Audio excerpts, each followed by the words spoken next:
Hey everybody, thank you for joining us on this episode of The Upbeat, a podcast about hope and perseverance from Kelly's Angels. I'm Mark Mulholland, and we have a very special guest with us today. He is Father Scott VanDerveer. He is the pastor at St. Mary's Church in Glens Falls, New York, and he has a tremendous following both in person and online as well. He has many thousands of followers on YouTube where he offers glimpses of life and perhaps ways to address challenges in our life on YouTube. Father Scott, great to see you.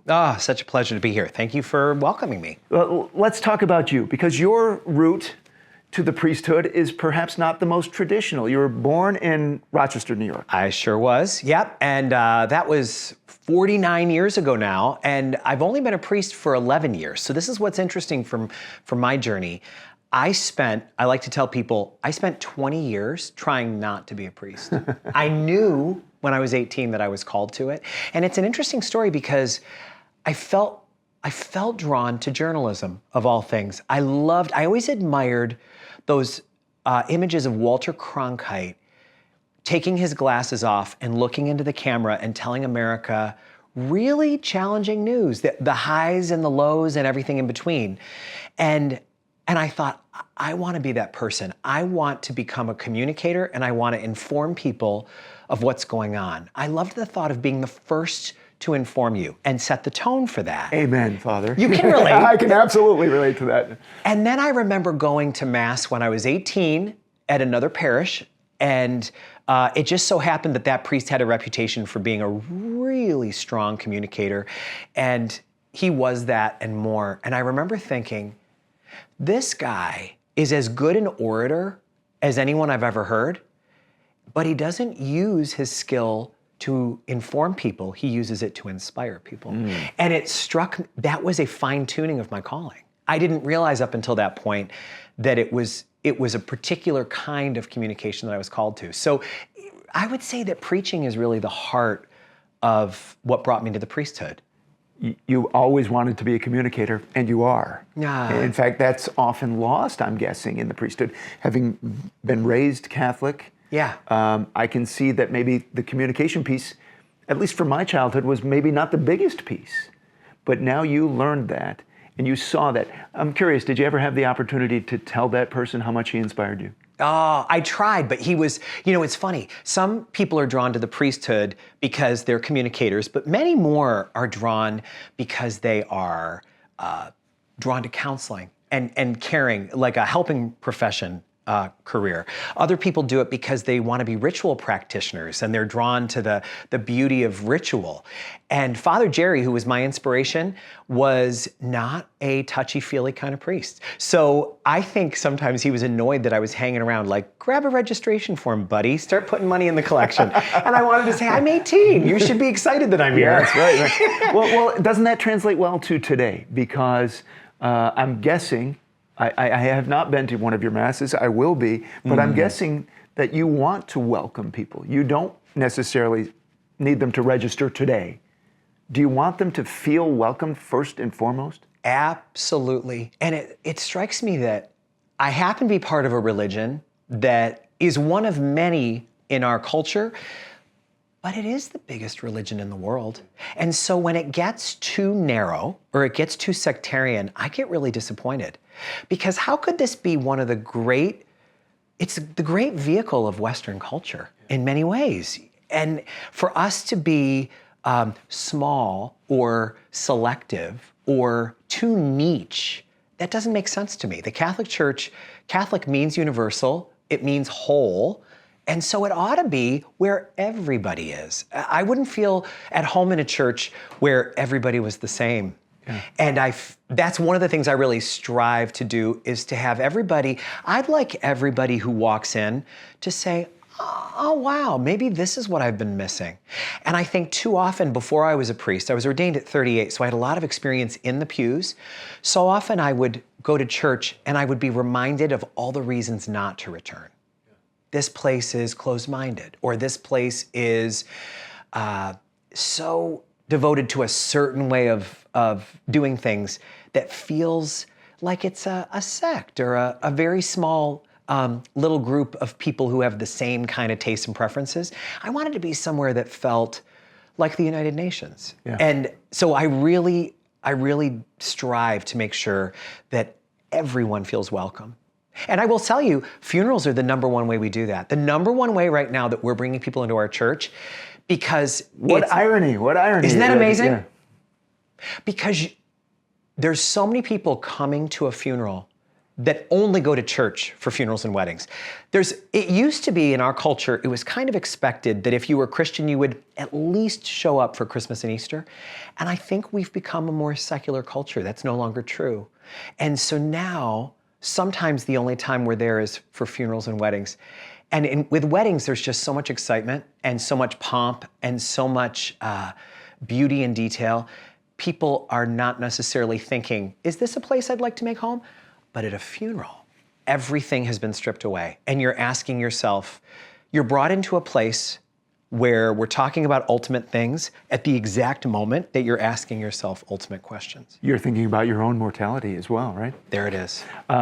I love the fact, I read a little bit about you, and you said, much like many Catholic children, many children around the world, you didn't love church. You didn't love church as a kid, right? No.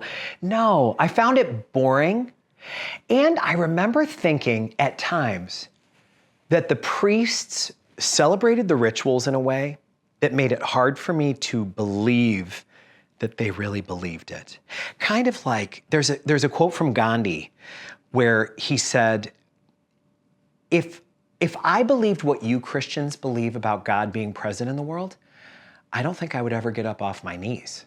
And I felt like I was around people who didn't necessarily live that way. Sometimes it felt like they were rushing. And I was all for having it go by fast because I was a kid and I was like, let's get out, let's go to breakfast. Yes. But I really questioned if they were believing that that was literally God's flesh in their hands, why are they rushing? Why are they grimacing when a baby cries? Why are they impatient? I would think that they would spend the rest of the day lying on the floor in awe. Yeah.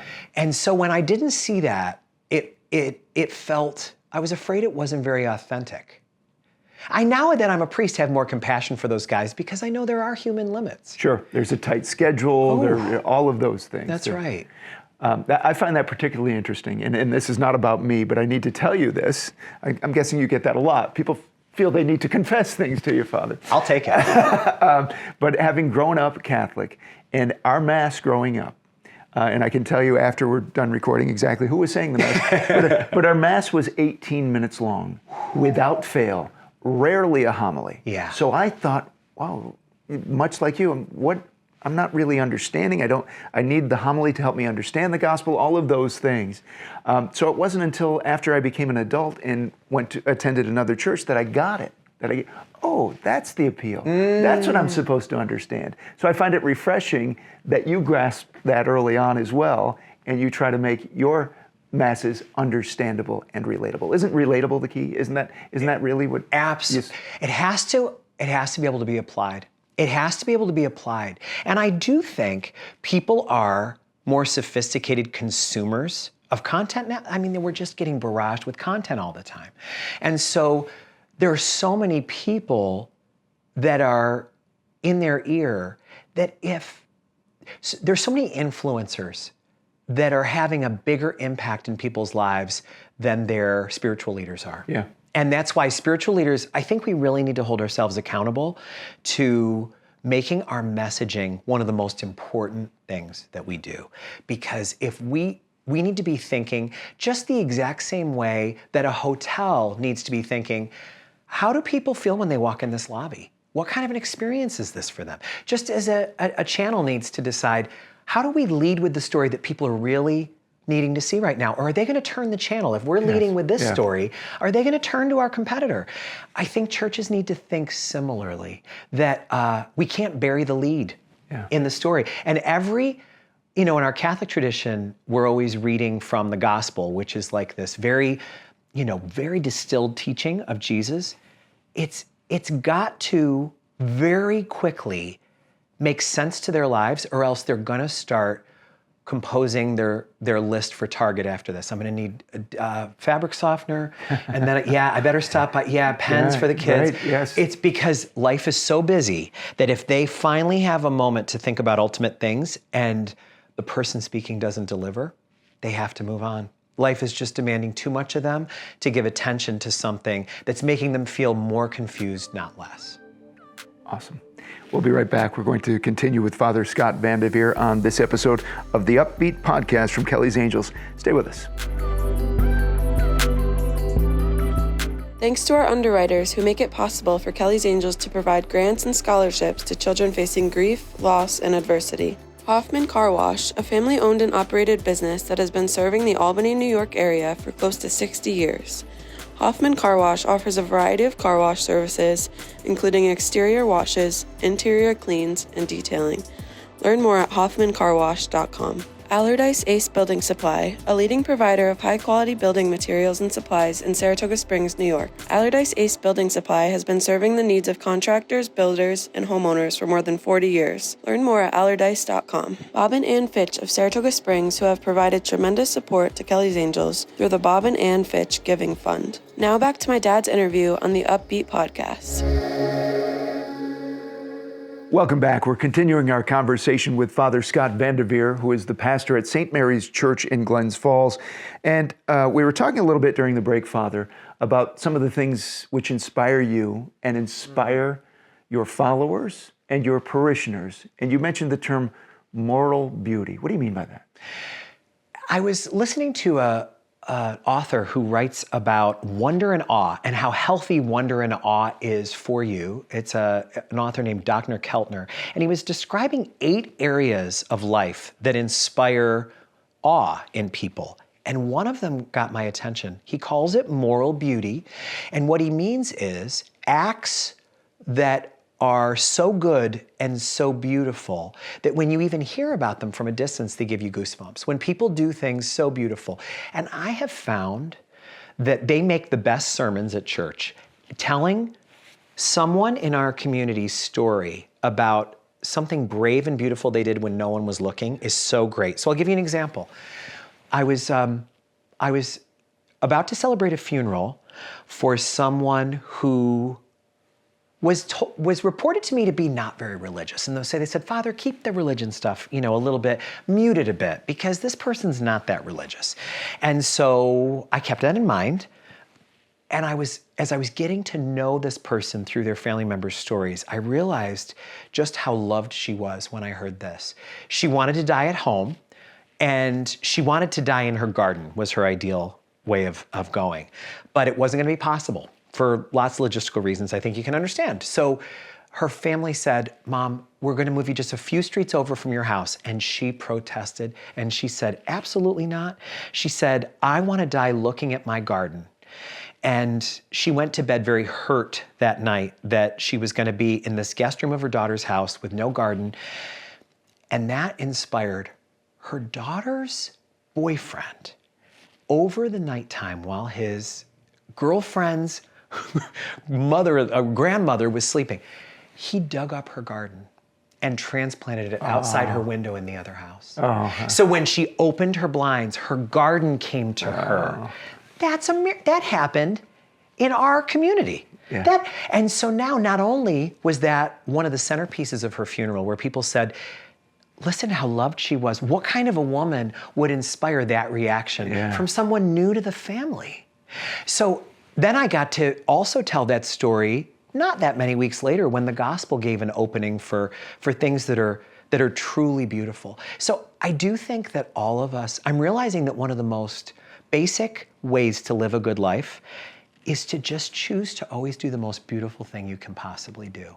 Like if you're making a choice, we Catholics often have this acronym WWJD, what would Jesus do? I think one that could be a little more universal is just, what's the most beautiful option before me right now? What would be the thing that I would be inspired by if I heard somebody else do it? And I'll make that choice. That's the choice that my highest self would make.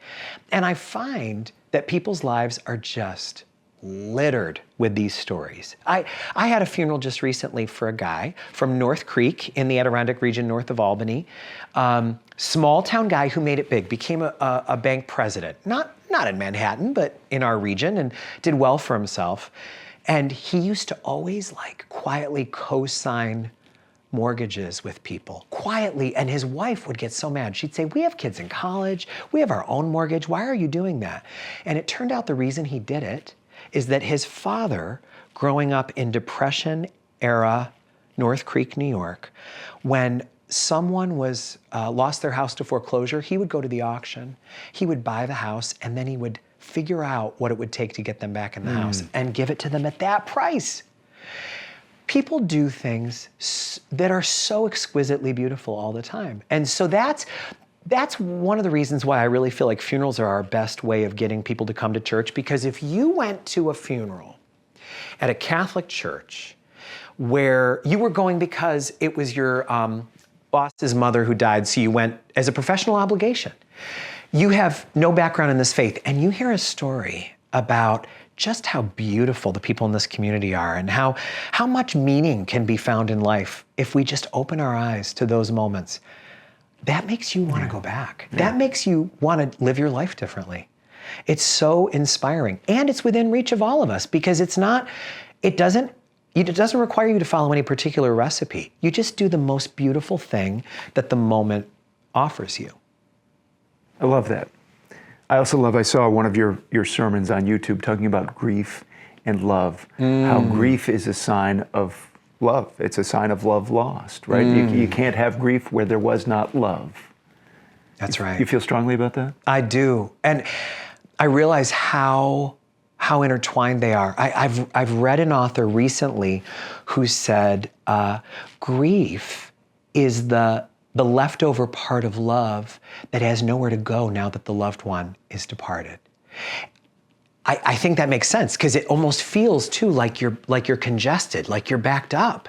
Like what do I do with all this love? There's so many love songs that have some version of that lyric. What am I supposed to do now with this love? I think we can all relate to that, those of us who've loved and lost. And the other thing that I've heard another author say that I just love, and people relate to this so well, is that grief is the receipt that you hold in your hand for the love that you've had. It's the proof that you loved. Like, why do I feel like this? Because I loved so deeply, and I'm holding the receipt right in my hand. I find that the more I work with people who are grieving, they do not want to be talked out of their grief. They do not want to feel better. The greater the loss is, the more disrespectful it would be to expect them to feel better. They intend to go through life with kind of a bright sadness in them. They're not going to live in a gloomy way, but there will always be a sadness in them that's not inappropriate. No. And it doesn't ruin their life. It shapes their life. I had a podcast during the COVID time, during the 2 years where COVID was most acute. And it was called Profiles of Endurance. And it was meant to help people who were feeling overwhelmed by, how do we get through this? I don't know how I'm going to do this. And I would interview people in my parish who had stories of moral beauty. And one of them was a woman who had lost 2 adult children, one to a car accident, the other to suicide. Devastating loss. And I asked her a question that I often ask people for my own sake. Does it ever get easier? And I'm not sure how this response lands with you who've had grief, but she said, Father, it doesn't get easier, but it gets softer. Yeah. And that struck me as a wise description. Yeah. It's not any easier. It's not like the hole's any smaller, but the edges are softer. Yeah. I think that's a terrific description. I think that's spot on. How about you personally? Have you suffered loss? Have you, in your own personal life, have you suffered loss? Are your parents still with us? It's a great question. My parents are with us. My dad has Parkinson's disease, but is doing well. My mother's 80 years old, so she knows what chapter of life she's in as well. I still have my parents, but I absolutely adored my Polish grandmother from Troy. who is my Bachi, who was a church secretary and was she was a matriarch of our family and a strong, wonderful woman. And I remember thinking, as a child, I would never survive her loss. I remember fantasizing that we would die together, almost romantically. Like, I just can't bear living in a world where she's not in it. And I'll tell you what it's taught me. I continue to have a deep love for her, and I continue to cherish her every day of my life. She lived to be 96 and was suffering in the end, and so I was able to say to her, I'm gonna love you and think about you every day for the rest of my life. Whether you're in this bed or whether you're in the arms of God, how can I ask you to lay in this bed? When I'm not, it's not gonna change how I feel about you at all. How old were you when she passed?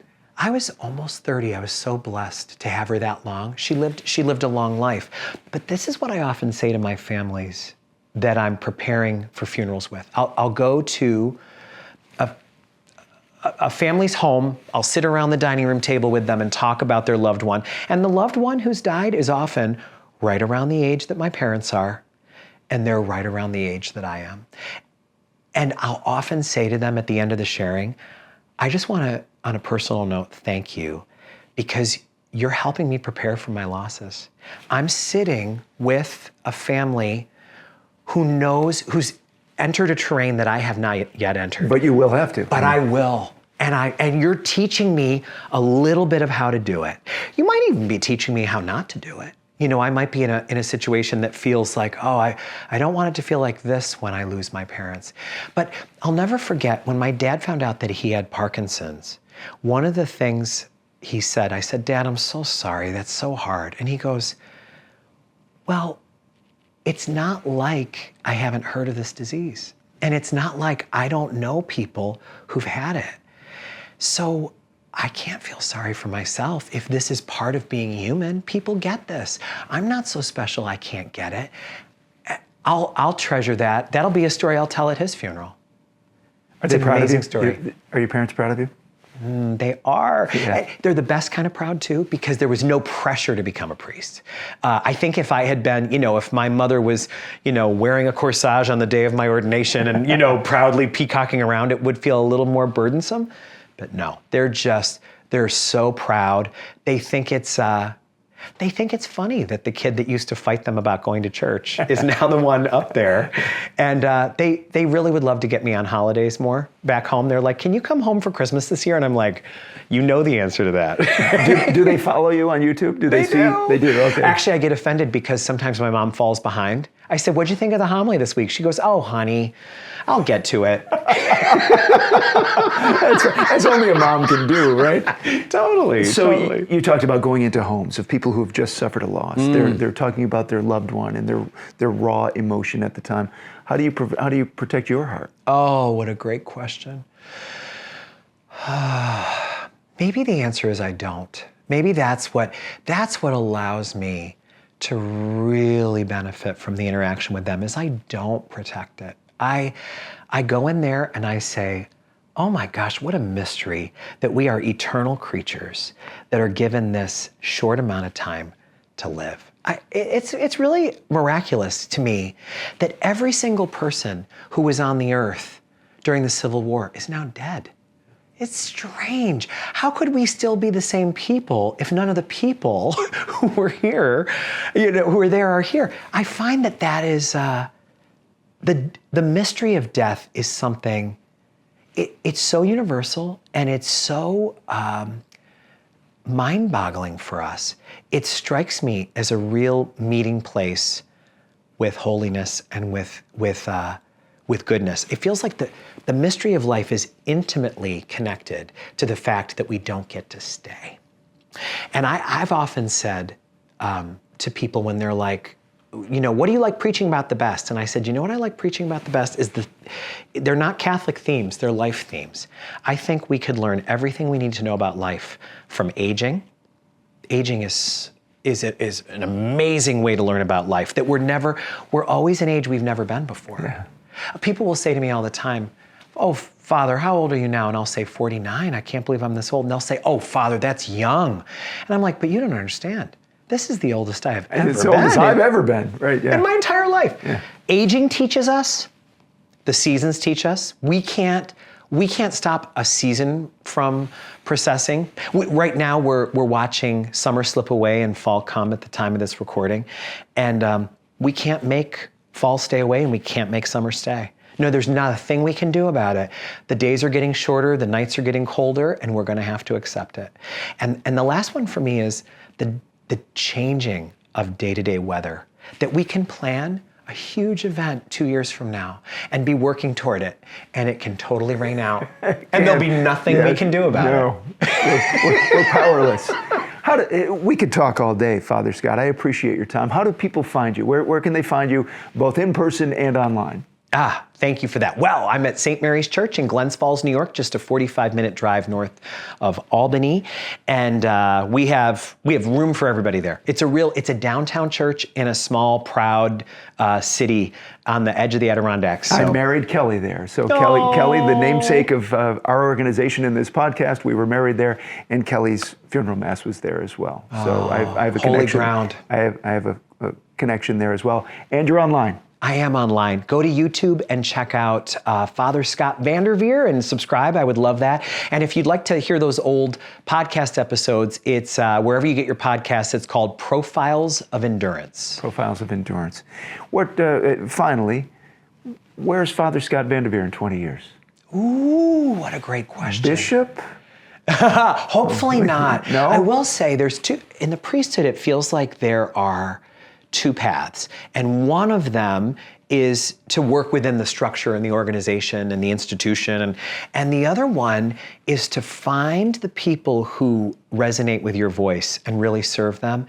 And I'm definitely drawn toward that second path. I was raised in a Polish middle-class family, and we've always been suspicious of ambition. You know, it's not too good to be too ambitious. Yes. Bloom where you're planted. Right. And I will say, one thing I like about that attitude is I have ambition for the community I'm a part of. I'm in my third parish community now. I've also served in Oneonta, which is a college town, and Ravenna and Cooksaki, New York, two little towns with parishes south of Albany. And I've fallen in love with those communities as well. And so my ambition is always for the community I'm in. So right now, it's hard for me to think about what I want for myself. I can give you a long list of things that I want for St. Mary's. But for myself, I think to just really enjoy being in the place that I'm in and be grateful for the time I have there. Father Scott VanDerveer, an educator, a truck driver, a parish priest, and a terrific communicator. Thank you for your time. Thank you, Mark. So glad to be here. Thank you for the invitation. And thank you for listening to The Upbeat, a podcast from Kelly's Angels. We hope you'll subscribe and perhaps leave us a review. Thanks, everyone, for listening. If you enjoy The Upbeat, please subscribe and leave us a review wherever you listen to podcasts. If you have topics you'd like us to cover on The Upbeat, please send your ideas to theupbeatpod@gmail.com. We'd love to hear from you. On behalf of the volunteer board of Kelly's Angels and the families we help who are facing life-threatening conditions, thank you for listening to The Upbeat. Nice job, McKenna Rose. Thanks, Dad. You too.